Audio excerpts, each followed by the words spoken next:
Good afternoon friends, स्वागत है आपका आयुष्मान एकेडमी के यूट्यूब चैनल में। आज हम एक नई यूनिट स्टार्ट करने जा रहे हैं जिसका नाम है सेमीकंडक्टर्स। सेमीकंडक्टर्स मतलब अर्धचालक।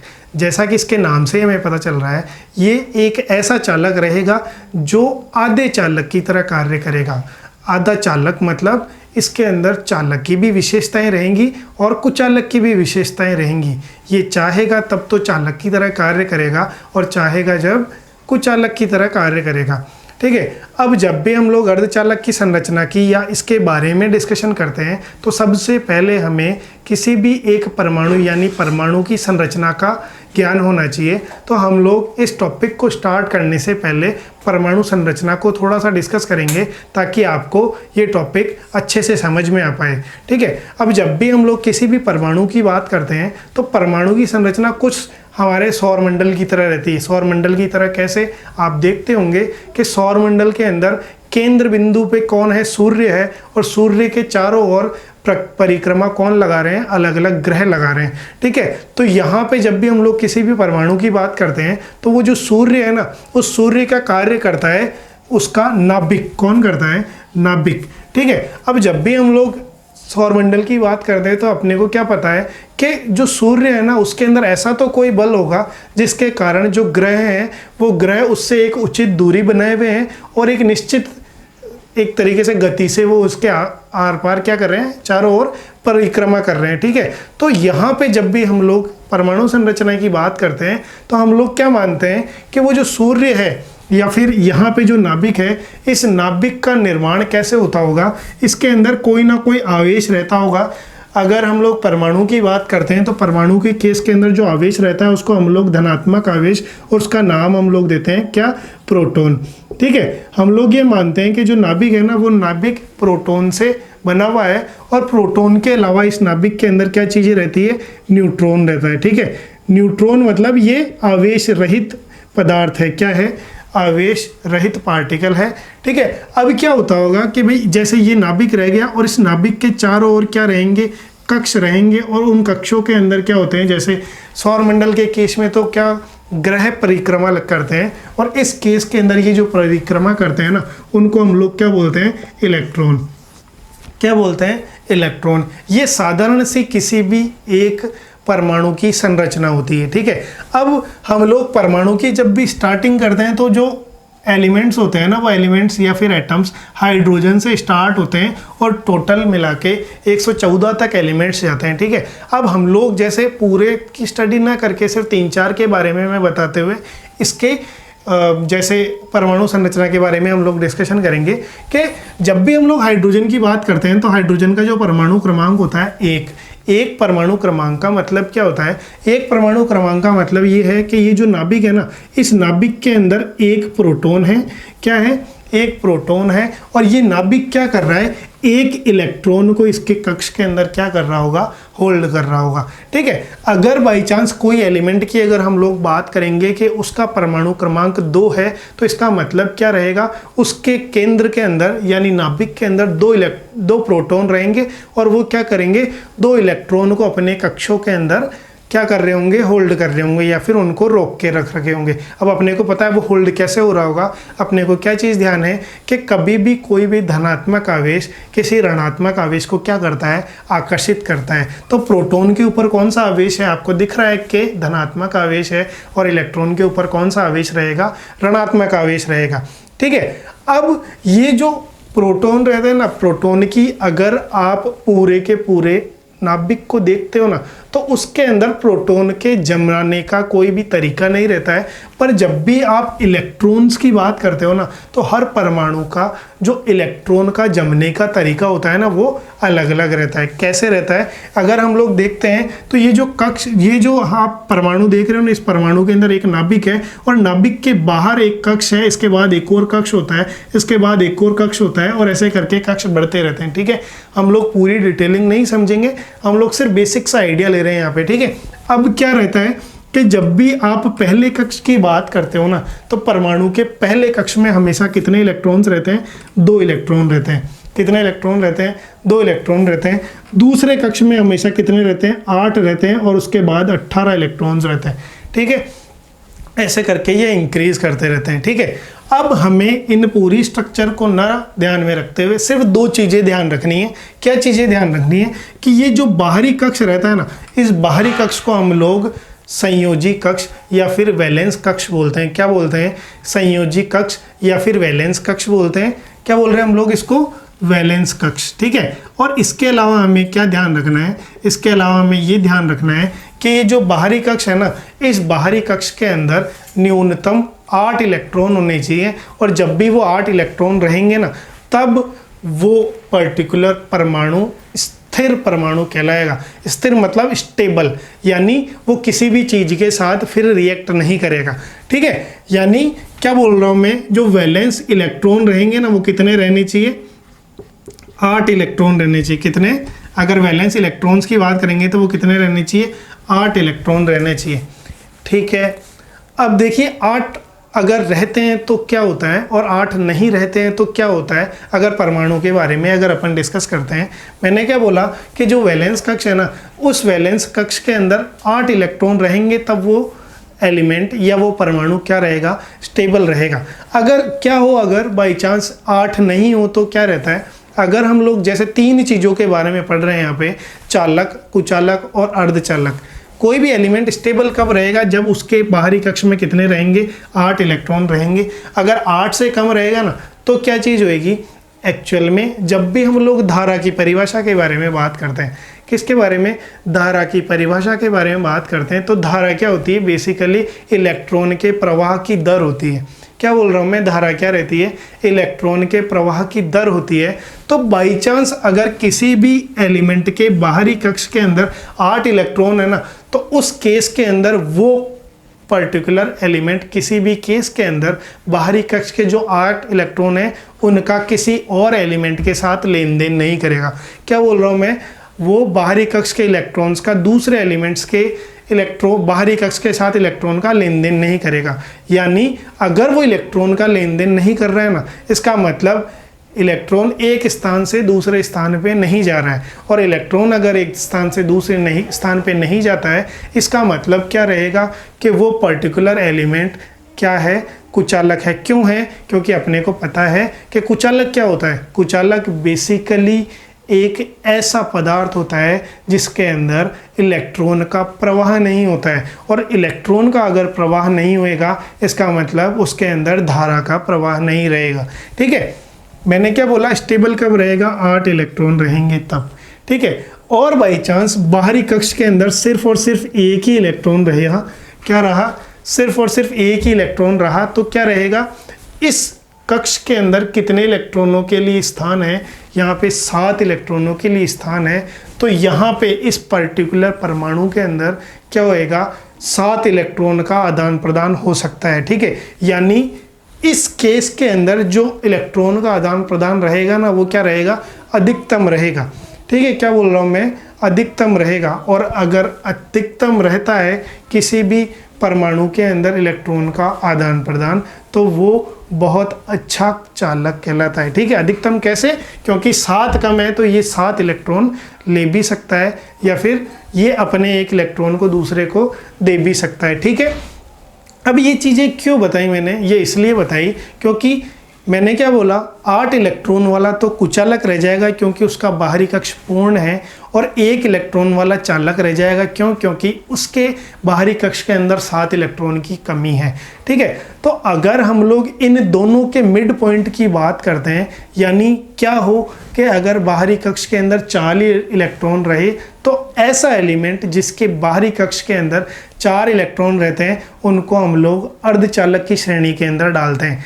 मतलब वो क्या करेंगे? वो दोनों की प्रॉपर्टी को फॉलो करेंगे। किस किस की को? एक तो चालक की प्रॉपर्टी को भी फॉलो करेंगे, और अर्धचालक की कुचालक की प्रॉपर्टी को भी फॉलो करेंगे। ठीक है, यानी ऐसे एलिमेंट्स जिनके बाहरी कक्ष में कितने रहेंगे?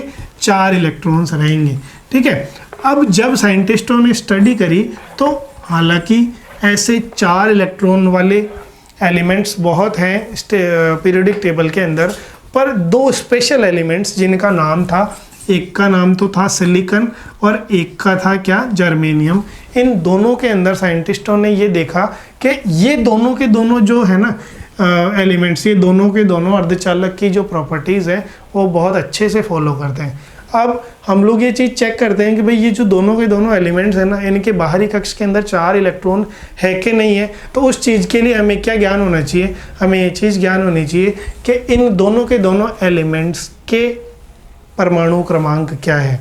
ठीक है, अगर हम लोग सिलिकॉन की बात करते हैं तो सिलिकॉन का जो परमाणु क्रमांक है वो होता है 14। और ऐसे ही अगर हम लोग जर्मेनियम की बात करते हैं तो जर्मेनियम का जो परमाणु क्रमांक होता है ना वो होता है 32। अगर आप इसके परमाणु संरचना की बात करोगे तो मैंने अभी क्या बताया, उनका कैसे स्ट्रक्चर रहता है। इनका स्ट्रक्चर रहता है, पहले कक्ष में 2 इलेक्ट्रॉन रहते हैं, दूसरे में क्या रहते हैं 8 रहते हैं और तीसरे में 18 रहते हैं। अगर आप यहाँ पे देख रहे हो तो यहाँ पे कितने इलेक्ट्रॉन्स हैं, 14 हैं। अगर पहले कक्ष में 2 रह गए, दूसरे में 8 रह गए, तो तीसरे कक्ष के लिए कितने इलेक्ट्रॉन बचेंगे। आप देख पा रहे हो 10 इलेक्ट्रॉन यहाँ रह गए, 14 यहाँ पे हैं, तो 14 में से 10 गए तो कितने इलेक्ट्रॉन बचेंगे, 4 इलेक्ट्रॉन बचेंगे। यानी सिलिकॉन के केस के अंदर बाहरी कक्ष के अंदर कितने इलेक्ट्रॉन हो गए, 4 इलेक्ट्रॉन हो गए। ठीक है, ऐसे ही अगर आप जर्मेनियम की बात करोगे तो जर्मेनियम के कक्ष कैसे रहेंगे, 2, 8, 18, यहाँ तक तो सारे के सारे फॉलो हो गए। अगर आप इनकी काउंटिंग करोगे तो काउंटिंग क्या होगी, देखिए आप 2 और 8 10 और 18 कितने हो गए, 28 हो गए। कितना है इसका परमाणु क्रमांक, 32 है। 32 में से अगर आप 28 को घटाओगे तो इसके बाहरी कक्ष के अंदर कितने इलेक्ट्रॉन हो गए, 4 इलेक्ट्रॉन हो गए। यानी ये दोनों के दोनों जो एलिमेंट्स या परमाणु हैं, इन दोनों के दोनों परमाणु के बाहरी कक्ष के अंदर कितने इलेक्ट्रॉन्स हैं, 4 इलेक्ट्रॉन्स हैं। ठीक है, अब क्या रहेगा, जैसे इनकी संरचना की अगर आप इनके जैसे एटॉमिक स्ट्रक्चर की अगर अपन बात करेंगे तो सिलिकॉन के केस में क्या रहेगा, सिलिकॉन के केस के अंदर क्या रहेगा, जो इसका नाभिक है या जो इसका न्यूक्लियस है उसके अंदर कितने प्रोटॉन्स रहेंगे, 14 प्रोटॉन्स रहेंगे। और बाहर कक्षों के अंदर कितने इलेक्ट्रॉन्स रहेंगे, 14 इलेक्ट्रॉन्स रहेंगे। ठीक है, हम लोग यहाँ पे सिर्फ और सिर्फ बाहरी कक्ष को बनाएंगे। कौन से कक्ष को, सबसे बाहरी कक्ष को। तो यहाँ पे सबसे बाहरी कक्ष के अंदर कितने इलेक्ट्रॉन्स हैं, आप देख पा रहे हो 4 इलेक्ट्रॉन्स हैं। ऐसे अगर हम लोग जर्मेनियम की बात करते हैं तो जर्मेनियम के केस के अंदर बाहरी कक्ष के अंदर क्या होता है, आप देख पा रहे हो यहाँ पे भी 4 इलेक्ट्रॉन्स हैं। ठीक है, ये आपको अब समझ में आया होगा मैं क्या चीज़ बता रहा था इतनी देर से। ठीक है, अब जैसे हम लोग इनके बारे में स्टडी करते हैं तो मैंने क्या बोला कि ये बाहरी कक्ष मतलब कौन सा कक्ष, ये होता है संयोजी कक्ष यानी वैलेंस कक्ष। ये पूर्ण कब होता है, ये पूर्ण तब होता है कि इस बाहरी कक्ष के अंदर कितने इलेक्ट्रॉन्स हो, 8 इलेक्ट्रॉन्स हो, और इस भी बाहरी कक्ष के अंदर कितने इलेक्ट्रॉन्स हो, 8 इलेक्ट्रॉन्स हो। ठीक है, अब 8 इलेक्ट्रॉन्स कैसे हो सकते हैं, 8 इलेक्ट्रॉन्स ऐसे हो सकते हैं कि ये जो जर्मेनियम है ना, ये जर्मेनियम या फिर ये जो सिलिकॉन है, किन्हीं दूसरे परमाणुओं के साथ क्या करे, इलेक्ट्रॉन्स का आदान प्रदान करे, या फिर क्या करे, मतलब क्या बोल रहा हूँ मैं, किसी दूसरे एलिमेंट्स के साथ क्या करेगा, इलेक्ट्रॉन्स का आदान प्रदान। ऐसा भी होता है कि अगर आप जर्मेनियम का बहुत छोटा सा जैसे टुकड़ा लेके आते हो ना, तो अगर वो शुद्ध जर्मेनियम है तो उस शुद्ध जर्मेनियम के अंदर जर्मेनियम के लाखों परमाणु रहते हैं। क्या बोल रहा हूँ मैं, जर्मेनियम के कितने रहेंगे, लाखों परमाणु रहेंगे। और ऐसे ही अगर आप सिलिकॉन का छोटा सा टुकड़ा लेके आओगे तो उसके अंदर सिलिकॉन के लाखों परमाणु रहेंगे। तो उस स्थिति में क्या होता है कि वो जो छोटा सा टुकड़ा रहता है ना, उसके अंदर ये स्ट्रक्चर कैसे बना हुआ रहता है, क्योंकि इसको बाहरी कक्ष के अंदर अपने को कितने इलेक्ट्रॉन्स चाहिए, 8 इलेक्ट्रॉन्स चाहिए ना। तो ये जर्मेनियम क्या करता है, जो दूसरे जर्मेनियम रहेंगे ना, मैंने क्या बोला, लाखों जर्मेनियम्स हैं, तो सब जर्मेनियम के बाहरी कक्ष में कितने इलेक्ट्रॉन्स रहेंगे, 8 इलेक्ट्रॉन्स रहेंगे, 4 इलेक्ट्रॉन्स रहेंगे। तो इन सब के एक बाहरी कक्ष में भी कितने रहे, जैसे अगर अपन बनाएंगे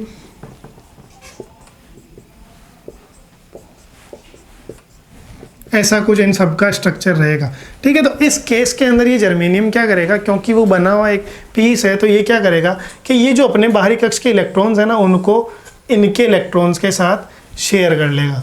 ये जैसे मैंने शेयर कर लिए। ठीक है, यहाँ पे क्या हो रहा है, आप फर्स्ट वाले जैसे जर्मेनियम की बात कर रहे हो ना, तो इस जर्मेनियम में क्या हो रहा है, देखिए इसके पहले तो बाहरी कक्ष में सिर्फ 4 ही इलेक्ट्रॉन थे। अब क्या हो गया, देखिए ना, यहाँ पे क्या हुआ, 1 और 2, इसने क्या करा, यहाँ पे अपने इलेक्ट्रॉन्स को इसके साथ दूसरे जर्मेनियम के साथ क्या कर लिया, साझा कर लिया। तो जैसे यहाँ पे 2 इलेक्ट्रॉन्स हो गए साझा करने के कारण, यहाँ पे भी 2 हो गए, यहाँ पे भी 2 हो गए और यहाँ पे भी 2 हो गए, यानी बाहरी कक्ष के अंदर इसके कितने इलेक्ट्रॉन्स हो गए हैं? 8 इलेक्ट्रॉन्स हो गए। कैसे हुए? इन्होंने क्या करा, खुद जर्मेनियम से ही इलेक्ट्रॉन्स को साझा कर लिया, ठीक है। अगर बाई चांस कोई भी अर्धचालक, जैसे ये ऐसे अर्धचालक ही बन रहा है ये, ठीक है, तो अगर अर्धचालक मतलब खुद से ही क्या कर रहा है, बॉन्डिंग कर रहा है या खुद को खुद से ही जोड़ रहा है, तो ऐसे अर्धचालक को हम लोग बोलते हैं अंतर संयोजी। क्या बोल रहा हूँ मैं? अंतर संयोजी, ठीक है। और इंग्लिश में हम लोग इसको बोलते हैं इंटर्नसिक सेमीकंडक्टर, ठीक है। अंतर संयोजी अर्धचालक या फिर इंटर्नसिक अर्धचालक, ठीक है। सिलिकॉन के केस में भी सेम ऐसा ही स्ट्रक्चर बनेगा। वो क्या करेगा, बहुत सारे सिलिकॉन से, यानी जैसे एक सिलिकॉन तो 4 सिलिकॉन से एक इलेक्ट्रॉन को उधार लेके क्या करेगा, अपने बाहरी कक्ष को पूर्ण कर लेगा, ठीक है। ये बेसिक कौन सा होता है? ये होता है इंटर्नसिक सेमीकंडक्टर या अंतर संयोजी अर्धचालक, ठीक है। ये दोनों के दोनों जो हम लोग अंतर संयोजी अर्धचालक पढ़ रहे हैं ना, ये हमारे पूरी इलेक्ट्रॉनिक्स की स्टडी में बिल्कुल काम नहीं आते। हमारे कौन से अर्धचालक काम में आते हैं? हमारे वो अर्धचालक काम में आते हैं जो कि किसी और एलिमेंट से मिलके बने हों, ठीक है। अब जैसे उनके बारे में डिस्कशन करते हैं। जो एलिमेंट्स या जो अर्धचालक दूसरे एलिमेंट से मिलके बनते हैं ना, उनको हम लोग क्या बोलते हैं? उनको बोलते हैं एक्सट्रिंसिक सेमीकंडक्टर। क्या बोल रहे हैं हम लोग? Extrinsic semiconductor. उसके बारे में थोड़ा सा हम लोग डिस्कशन कर लेते हैं। होप आपको ये समझ में आया होगा।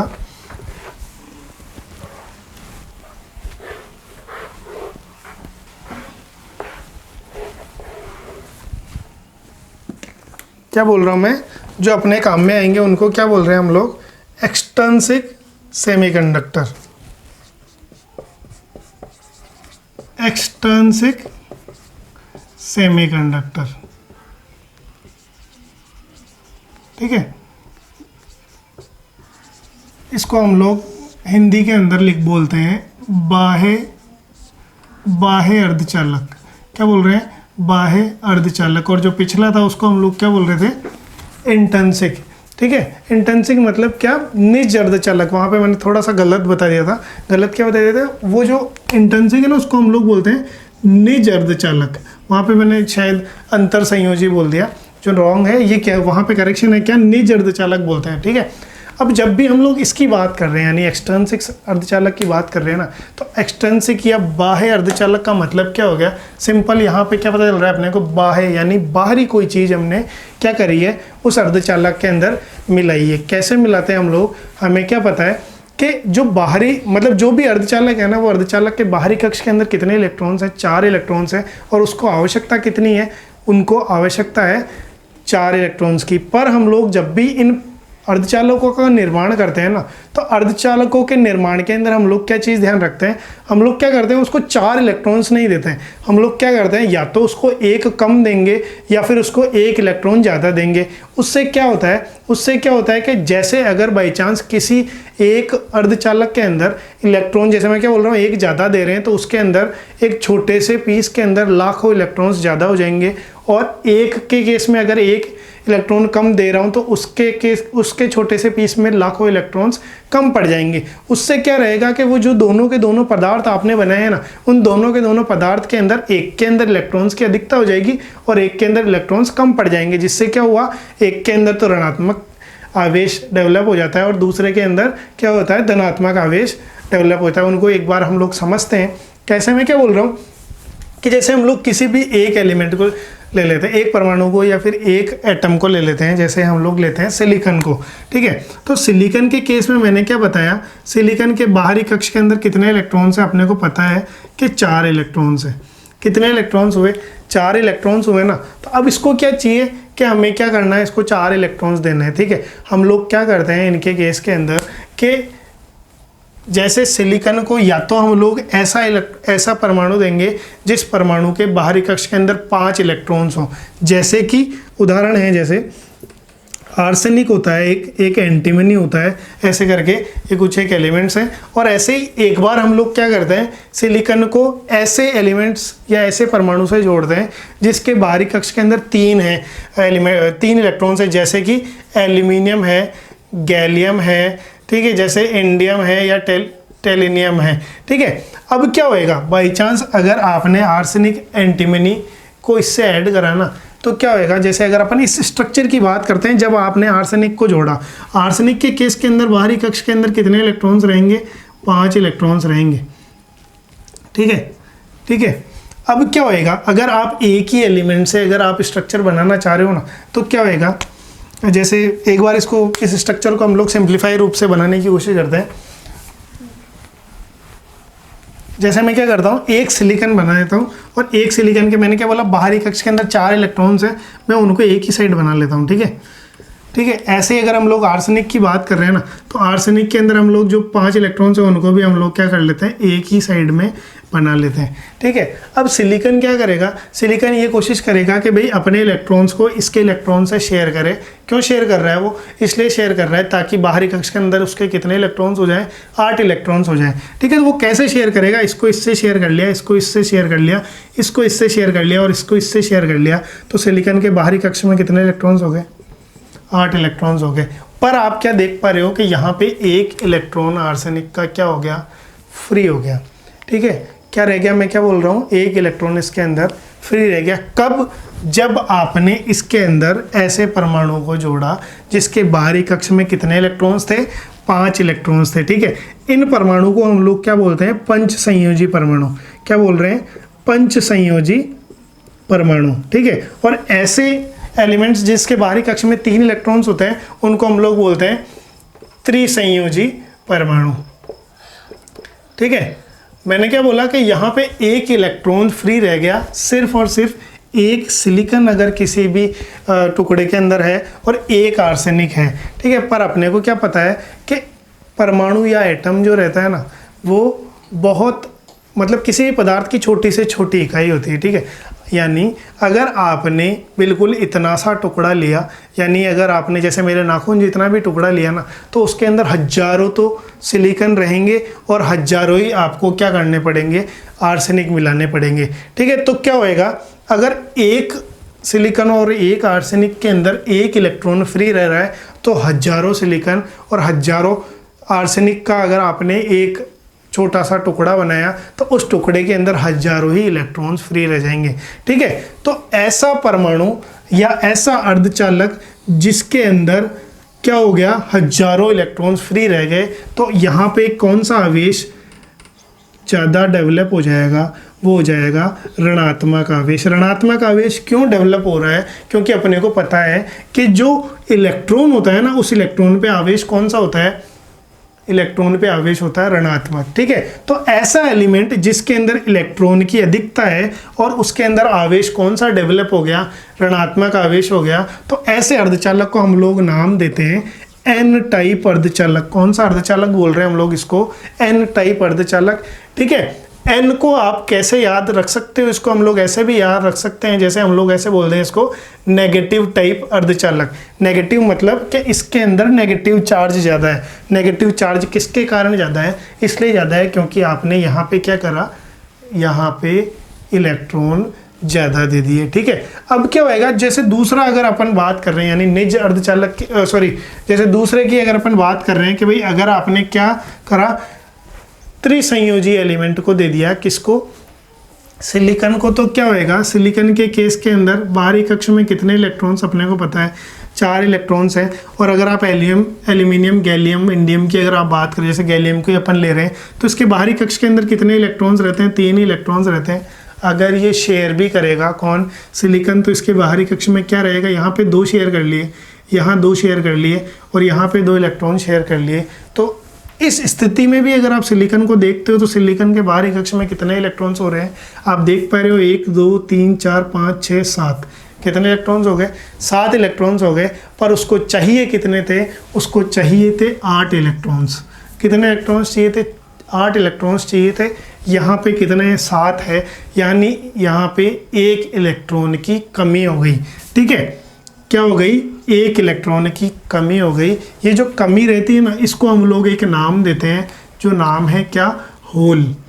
ठीक है, होल का मतलब होता है खड्डा। ठीक है, यानी यहाँ पे क्या रह गया, एक तरीके से एक खड्डा रह गया, किसके लिए, इलेक्ट्रॉन के लिए। ठीक है, मैंने क्या बोला, एक छोटे से छोटा टुकड़ा भी अगर आप अर्धचालक का बना रहे हो ना, तो उसके अंदर हजारों तो सिलिकॉन रहेंगे और हजारों ही जो आपने दूसरा परमाणु मिलाया वो रहेगा। यानी अगर बाई चांस एक सिलिकॉन और एक गैलियम के कारण एक खड्डा बन रहा है, तो हजारों सिलिकॉन और हजारों गैलियम के कारण कितने बनेंगे, हजारों खड्डे, यानी हजारों होल्स बनेंगे। क्या बोल रहा हूँ मैं, हजारों खड्डे या फिर हजारों होल्स बनेंगे। और अगर इलेक्ट्रॉन से ऋणात्मक आवेश आ रहा है, तो इस होल के कारण जो आवेश आएगा वो कौन सा आएगा, धनात्मक आवेश आएगा। ठीक है, और धनात्मक आवेश आएगा तो इस टाइप के अर्धचालक को हम लोग बोल देंगे, क्या बोल देंगे, पी टाइप अर्धचालक। कौन सा अर्धचालक, पी टाइप अर्धचालक। क्यों बोला अपन ने, क्योंकि यहाँ पे धनात्मक यानी पॉजिटिव टाइप का क्या हो गया, पॉजिटिव आवेश डेवलप हुआ है। ठीक है, जो अर्धचालक रहते हैं या फिर अर्धचालक जो रहते हैं बाह्य अर्धचालक, उनके अंदर ये दो प्रकार रहते हैं अर्धचालकों के, एक तो पी टाइप हो गया और एक एन टाइप हो गया। ठीक है, अगर हम लोग इनको थोड़ा सा समराइज करते हैं वापस, तो क्या है ये चीज़ें, देखिए ना, अब आपको ये समझ में आया होगा। तो क्या चीज़ हो रही है, आप ये चीज़ नोट कर पा रहे होंगे। मैंने क्या बताया, दो टाइप के हो गए, कौन कौन से, एक तो एन टाइप अर्धचालक हो गया और एक हो गया जैसे पी टाइप अर्धचालक हो गया। ठीक है, तो एन टाइप के अंदर क्या हो रहा है, आपको दिख रहा है यहाँ पे इलेक्ट्रॉन की अधिकता है। क्या है, इलेक्ट्रॉन की अधिकता है। ठीक है, क्यों हुई, क्योंकि आपने यहाँ पे जो अर्धचालक है उसके अंदर पंच संयोजी परमाणु मिलाए। ठीक है, कौन कौन से, जैसे आपको पता है, मैंने बताया, एक तो आर्सेनिक, एक जैसे एंटीमनी। ठीक है, अगर यहाँ पे इलेक्ट्रॉन की अधिकता है तो कमी किसकी है, होल्स की कमी है, होल्स की कमी है। ठीक है, अगर आप पी टाइप की बात कर रहे हो तो पी टाइप को हम लोग क्या बोल रहे हैं, यहाँ पे किसकी अधिकता है, यहाँ पे होल्स की अधिकता है। क्या बोल रहा हूँ मैं, होल्स की अधिकता है। और कौन से एलिमेंट्स आपने यहाँ पे परमाणु मिलाए हैं, यहाँ पे मिलाए हमने त्रिसंयोजी। कौन से, त्रिसंयोजी, जिनके बाहरी कक्ष के अंदर कितने इलेक्ट्रॉन्स हैं, 3 इलेक्ट्रॉन्स हैं। ठीक है, तो 3 इलेक्ट्रॉन्स किस किस में होते हैं, जैसे आपको पता है, एल्यूमिनियम, गैलियम, इंडियम, टेलेनियम, इन वगैरह में। ठीक है, और यहाँ पे अगर बाई चांस होल्स की अधिकता है तो कमी किसकी रहेगी, इलेक्ट्रॉन्स की कमी रहेगी। ठीक है, यहाँ पे कौन सा आवेश डेवलप हो रहा है, पॉजिटिव आवेश डेवलप हो रहा है। और वहाँ पे कौन सा आवेश डेवलप हो रहा है, यहाँ पे नेगेटिव आवेश डेवलप हो रहा है। ठीक है, क्या होता है, नेगेटिव आवेश डेवलप हो रहा है। ठीक है, इसको अगर आप बाई चांस उस डायग्राम को भी बनाना चाहो तो मैंने क्या बताया, जैसे सिलिकॉन के केस के अंदर अपन ने क्या करा, 4 इलेक्ट्रॉन्स बनाए, और यहाँ पे मैंने क्या करा, जैसे अगर आर्सेनिक बना लिया तो आर्सेनिक के 5 इलेक्ट्रॉन्स मैंने बना लिए। ठीक है, तो शेयरिंग हुई। यहाँ पे ये जो इलेक्ट्रॉन है ये क्या रह गया, फ्री रह गया। ठीक है, यानी एक इलेक्ट्रॉन से, एक जैसे उससे कंपाउंड से, एक बॉन्ड से जैसे कितने, एक इलेक्ट्रॉन फ्री रह रहा है तो बहुत सारे से बहुत सारे रहेंगे। ठीक है, छोटे से अगर उसकी बात करते हैं तो। ठीक है, और ऐसे ही अगर इस साइड बात कर रहे हो तो सिलिकॉन के अंदर हमने क्या करा, यहाँ पे इंडियम या फिर गैलियम मिलाया, तो इसके बाहरी कक्ष में 4 इलेक्ट्रॉन, इसके बाहरी कक्ष में सिर्फ और सिर्फ 3 ही इलेक्ट्रॉन्स हैं। तो यहाँ पे क्या हो रहा है, ये शेयरिंग इलेक्ट्रॉन्स की हो रही है। यहाँ पे क्या रहेगा, एक स्थान खाली रह जाएगा। क्यों, क्योंकि यहाँ पे सिर्फ और सिर्फ 7 ही इलेक्ट्रॉन्स हैं, 8वां इलेक्ट्रॉन यहाँ पे इसको नहीं मिला है। ठीक है, ये रहते हैं बाह्य अर्धचालक। और बाह्य अर्धचालक के 2 प्रकार हैं, एक तो एन टाइप और एक पी टाइप। आज हमने सिर्फ बेसिक पढ़ा है अर्धचालक का, कि बेसिक जो दो प्रकार के अर्धचालक रहते हैं वो कौन कौन से रहते हैं। एक तो पी टाइप रहता है और एक एन टाइप रहता है। ठीक है, यहाँ पे मैंने क्या बताया कि जो अर्धचालक है ना ये बेसिकली दो प्रकार से बनते हैं। किस किस से? सिलिकॉन से और जर्मेनियम से। ठीक है, तो इन दोनों के बारे में आपको ध्यान होना चाहिए। सिलिकॉन का परमाणु क्रमांक मैंने क्या बताया था, 14 होता है और जर्मेनियम का 32 होता है। ठीक है, वो आज जो अपन ने डिस्कस करा है वो आपको अच्छे से समझ में आया है। अगर आपको अच्छे से समझ में आ रहा है तो आप मेरे इन वीडियोस को आपके फ्रेंड्स, आपके क्लासमेट्स, आपके सोशल मीडिया और व्हाट्सएप के ऊपर शेयर किया कीजिए। और अगर आप मेरे से और अच्छे कंटेंट की उम्मीद करते हैं तो मेरे चैनल को सब्सक्राइब कीजिए। नेक्स्ट क्लास के अंदर हम लोग इससे अगले टॉपिक यानी पीएन जंक्शन डायोड्स के बारे में डिस्कशन करने जा रहे हैं। Have a nice day.